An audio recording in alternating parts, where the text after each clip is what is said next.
Morning folks, how you doing? This is attempt number 4 to shoot a bit of video because I've been sick and I was going to come off the steroid and now I've had to go back on it and blah blah blah. It's a long story anyway, but anyway, it makes you ramble on, and I started talking about things that I'm a bit emotional about and stuff like that, and some of the abuse that was leveled at me and all the rest of it, and I really don't want to bother with any of that. I'd rather just stick to the positivity, and let everybody do whatever they want to do.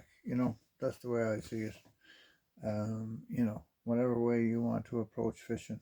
I've been bass fishing now for, I'm 52, so 35 years bass fishing. I caught my first bass 35 years ago. So I've caught a fair few fish over the years, and in many different ways. And, I still get as much fun out of the bang today as the first day that it happened, right? I caught my first bass on a half a sand eel, and I caught my first, I actually have the lure here. I caught my first lure caught bass on a Yorzuri alley magnet, right? Over beyond under the hook there somewhere, and that was it. I never looked back. I just lure fished from then on out. Now I'm perfectly capable of casting a fly and doing all sorts of other types of fishing. You can see I do a bit of pike fishing, and I'm going to get in a few pike baits actually, because fishers have some lovely pike baits, and so do Ultimate, and so do a couple of other companies that I'm dealing with. So I am going to get in a small selection of baits like the guppy and stuff that I believe are just top notch. And I'm going doing a bit of pike fishing this week, so I'm really looking forward to that, because it's easy on me when I'm not at 100%. I can do a bit of slow trolling and stuff, and hopefully manage to hook up with a good sized fish, right? So what's the exciting news? Right, well, first off, I have an order coming in from Fishes, which is the Spanish company who make these guys, the Espetites and the Don Baloney's and the Wobbly and the Mobile Claw and a few other baits that are absolutely fantastic. I mean, and a bit more affordable than some of the Japanese stuff. So the minute I saw that fella, I bought that fella actually down in a little tackle shop in San Pedro in Spain. I have a house down there, and I was like, that is absolute. I mean, look at the colour of it. That is absolutely gorgeous. And I was right, it has a lovely wide action. It's almost like a Salmo slider on the surface. It slides off the side and slides back and slides. It's just so subtle, and that's the rattling version. There's also a silent version. I've gotten both. I've gotten a whole whack of sizes coming in, and it's just literally my first exploratory order. They make a lure as well called the Cerberus. I think that's right. Is the right pronunciation? But it's a pike lure, and I'm definitely getting some of those in for myself. So really excited about that stuff coming in. I have a huge order gone in with Ultimate Fishing, so I have all sorts of stuff coming in from them. I've got the new BR soft plastics from Duo, and the heads for the mid-strolling technique. I mean, they just look phenomenal, and depending on which way around you turn the bait, it totally changes the action of the lure. I mean, when you look at the lures, they just look like a triangular piece of plastic, but actually when you see what they've done, it's incredibly clever. So one, it's like a really wide darting action, and the other is way tighter swimming action. Totally, like, just the kind of thinking you expect from Duo. Like, I know that there are lots of fellas making baits now, and I'm going to go making a few baits as well. That's the other announcement. I'm going to make a few baits, start making a few baits this week. Where are they? I've shown you these before, and there's a video of them up on the channel swimming, right? So that's one weighted. It's kind of a bit bent from being in the bag, right? But I had some serious fish on that lure last year, and particularly in the shallow stuff.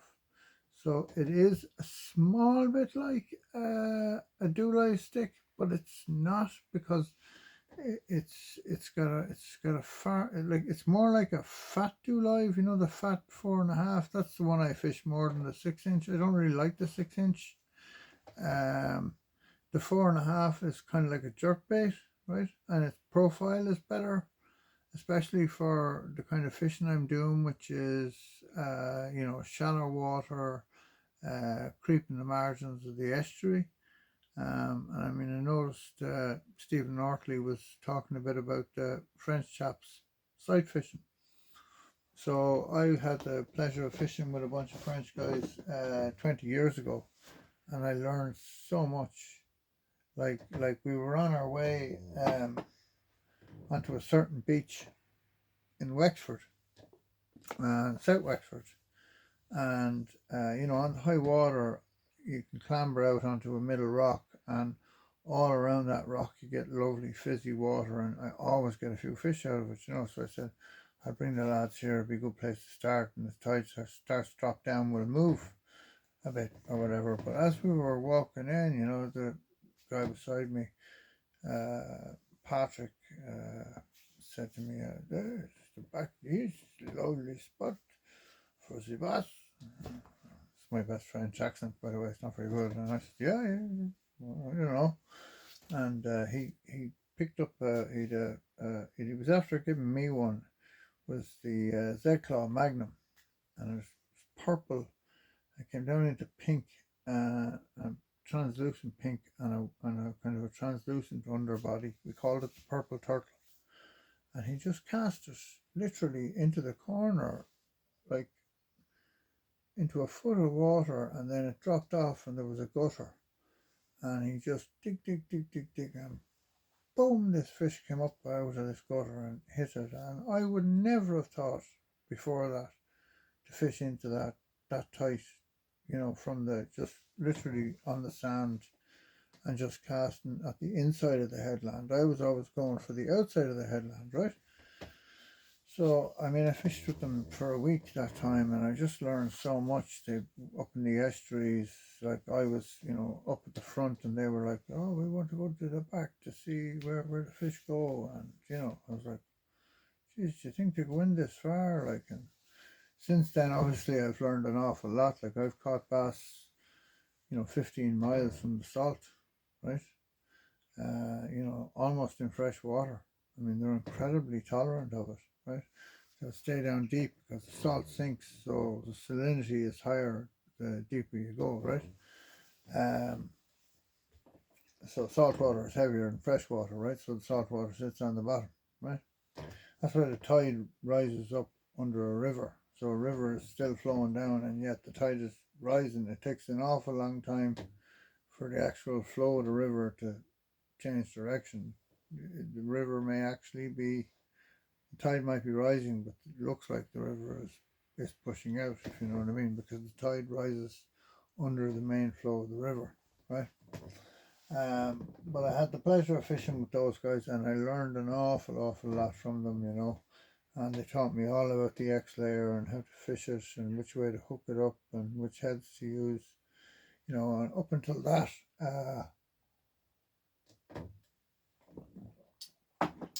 I remember I was in touch with Mick in Jersey, and he gave me so much help to try and get started. I mean, he was a phenomenal character. But Exorus had just brought out what they called the mother head. I don't think they still make it, actually. It was a blue kind of head. It was for well, there was some, oh, it might have been for one of the Madness lures or whatever. But it was 20 grams. And like back then, to me, I was fishing, and the first red rod I got was a bar 270, so 20 grams was nothing to it. So I put a 4.5-inch X layer on that, and I'll never forget, it was August, and I cast it out into the middle of a pool coming into the low water in an estuary, and I was just working it back towards myself, and I had a pair of Polaroids on me, and next thing I saw the bass coming, and the lure was no more than 10 foot away from me, and I was like, Jesus Christ, am I going to have enough space? Is he going to? And next thing, she just flared her gills and the lure went backwards into her mouth, and I was able to watch the strike, and I am not joking you, what a fight. 10.5 pounds. I mean, to this day, one of the most exciting fish I've ever caught, because I saw the whole thing happen, and it was totally unexpected, totally new to me. Like, I mean, we were just learning how to stop plastic fish, but those guys taught me so much about technique and how the small things matter, and attention to detail, and particularly like the habitual nature of bass behavior, and how shallow they will go, and the necessity to keep the noise down and creep them, and like really approach it as if you're hunting down these fish, because you are. Like if you're in there splashing around in your waders and chatting and baiting stuff off the water and stuff, forget it. You're going to spook every fish in the place. Like if you want to sight fish an estuary, you got to be prepared to be on your hands and knees and flicking baits out, at whatever you see out there. If you see a shoal of sand smelt scatter, or you see a shoal of mullet, chances are there's a bass hanging around there somewhere. Flick out a surface lure, or flick out one of these fellas, and pop a load of Halco scent in there, and just drag it back along the bottom, and mixing, whoa, and I saw talk of these guys the other night online, like when fellas were saying, oh, I've never used them, I've never caught them. Like, our estuaries are full of immature gilthead bream, and that's the like, I mean, it's literally the profile of a bream. Like, it's perfect, and the size the paddler on it in relation to the size of the actual lure itself, like, it's fantastic, and it's such a lovely retrieve on it. It comes back like this, it's like a little swim bait almost. It's lovely little lure. That's the sleeper gill. I've done great on it. I had some smashing fish on it. The other thing that's going to happen this week is I'm going to put these bad boys into production, as I said. We're going to start with some solid colours. So we're going to start with white, bubblegum pink and Wicklow green, and then some sort of very naturally kind of, well, I might try and do black shiner, which is black and gold with gold flake, right? Because I find that a very good colour, especially on either in very coloured water or on bright days, because I'll go for a more golden bait then, because the sun catches the bait and it reflects off it, and the reflection attracts the fish. But yeah, so the power slide, watch this space, it's coming. The other thing is that online today, Exorus lures are reduced to rock bottom prices, so get them while the last that stock is there. I'm clearing the decks for a whole new bunch of Exorus and new bunch of surface lures coming in, so there's some great bargains to be had on the sale page today. So if you're looking to buy a few lures, today is the day to do it, and be fast, because there's not that many of them. They'll be gone quick. And I wanted to show you this fella. Right now, look at that.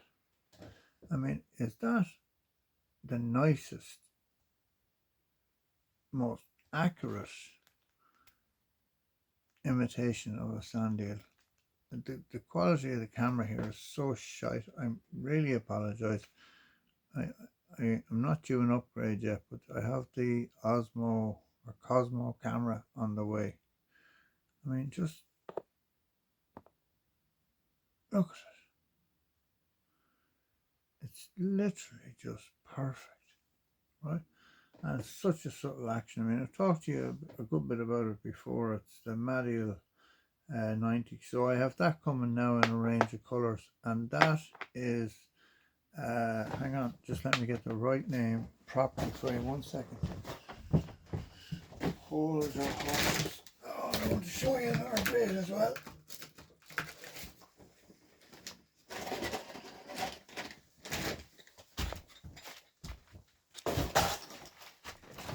So it's that. It's the ultimate. Can you see that there? Ultimate Eel Evo, right? 10 gram trio, and you can get a 14 gram trio, and it's literally perfect on that 90. And what you'll see is, look, there's no glue necessary. It has its own little grippers, right? So you get 6 eels to a pack. So I might do some mixed packs because I have loads of colours, and those heads will work lovely with these as well, the 4-inch 1-up shots. I mean, the French guys fish the 4-inch more than they fish the 5-inch, and they're right, because the 4-inch is a much better profile. Like, a lot of the homemade baits here are too big, right? These are exceptional. Now, this is the 4-inch slim, right, in the 1-up shot. Now,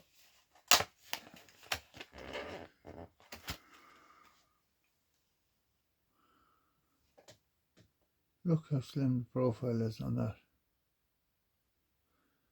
I mean, have you ever seen anything more like a sand eel in all your life?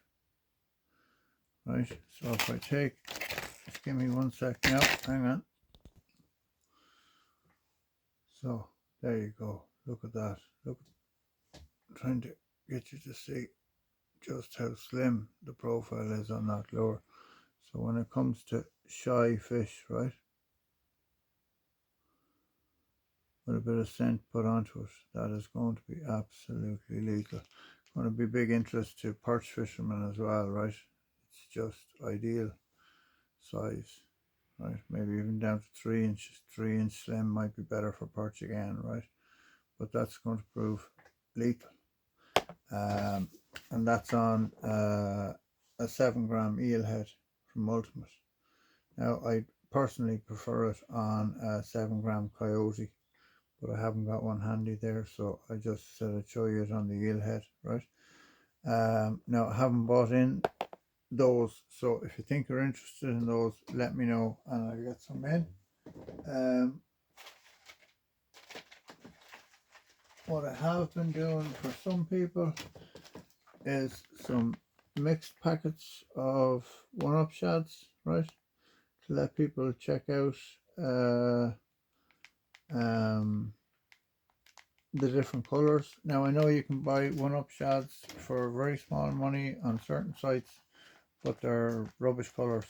They're not colors I personally would have any interest in, and you certainly won't get the colors that are specific to ultimate fishing, like Gold Shine or French Rock Sadie, Golden Bait. I mean, all the really good colors are above 17, right? So, and it's only below 17 that you can get on the cheap. So it's not worth your money. You're wasting your money. You might as well be throwing your money down the drain.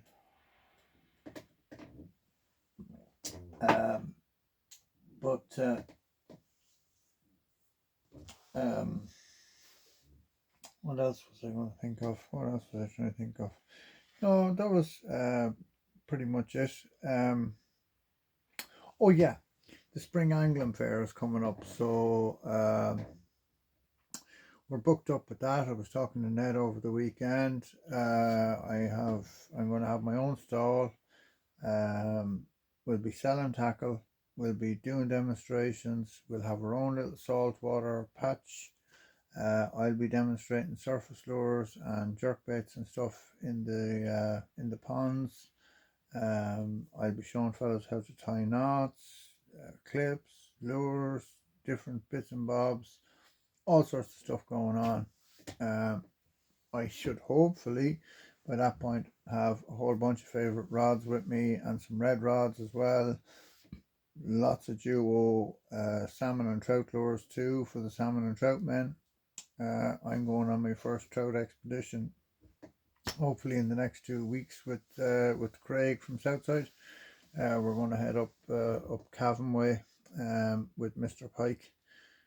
Gabby, who's an absolute gent, a Romanian guy. He guides up the country there. Been out with him twice now, and he's fantastic. He's just brilliant. He's just a great guy to fish with. So enthusiastic, so nice, so friendly. Brings everything along. Just makes for a really good day's fishing. Like, he's exemplary at what he does. Like, so. So we're going up to Gabby. I'm really looking forward to that. Yes, that's pretty much it, guys. Lots of stuff happening. Yeah, I've been a little bit unwell, but as you can see, I'm on the mend. I'm coming around. And I've dropped the dose of the steroid a good bit today, and I'm a lot more comfortable, thank God. So the future looks bright. Anybody who has booked me for guiding, don't be worrying. I'll be fit. I'll be ready to rock. If you are thinking about guiding this summer, get on to me, because those dates are going. They're filling up quickly. Like, so, and accommodation then, of course, around here, you know, this is a tourist zone, so it's going to be an issue, and it'll start to get very expensive, and that's the last thing you want. Now, remember, you can stay in Waterford City. It's only a 10-minute drive from Waterford City, or 20 minutes to some of the fishing. You know, I mean, some of my fishing is a 40-minute drive anyway, right? Like, one of my favourite beaches for nighttime fishing, certainly around the big tides, is a good 45 minutes away. So, you know, and I don't think twice about driving an hour and 10 minutes down as far as East Cork, and fishing in and around there, in a place called Mind Your Own Business Beach, on the Go Find Your Own rock. You know, that's how it goes. That's how the cookie crumbles, isn't it? But yeah, this is the other thing. This business of tell everybody where you're bass fishing, like, that's lunacy. That's crazy. Like, you might as well just draw a map for the poachers. You know, send it out to them. Make their life really easy.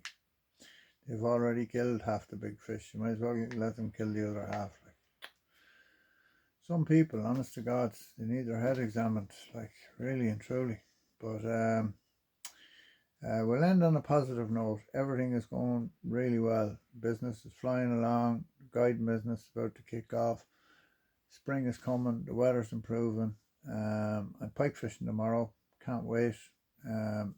Again, if anyone wants to join, if they're not working or whatever, I'm a full member of the club, so it's 25 quid for a non-member. I'll have the boat. I'll have the Helix Pro. I'd primarily be lure fishing. So if you fancy a day, and it's free, by the way, other than you pay your 25 quid, I'm not making any money. It's just a friendly gesture of a day's pike fishing together. If anybody wants to join me, drop me a message, and come on, spin on down, and out we go, and we'll fish away. So there you go. So tight lines, everybody. Stay well, and thanks for all your support. You've been incredible.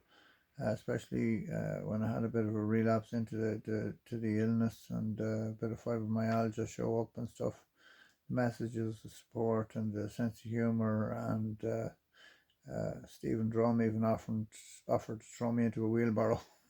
He said, I'll wheelbarrow you down onto the beach to get you out fishing if I have to. We'll put you on a Red Bull drip. I said, no, Monster. Much cheaper. So, you know, that's what fishing's about, right, isn't it? Camaraderie and friendship, and having the crack. And, like, you know, I only want to fish with people who are delighted to see you catch a big fish. You know, if you're fishing with people who get jealous of you catching fish or get wonky about things, nah, I'm out.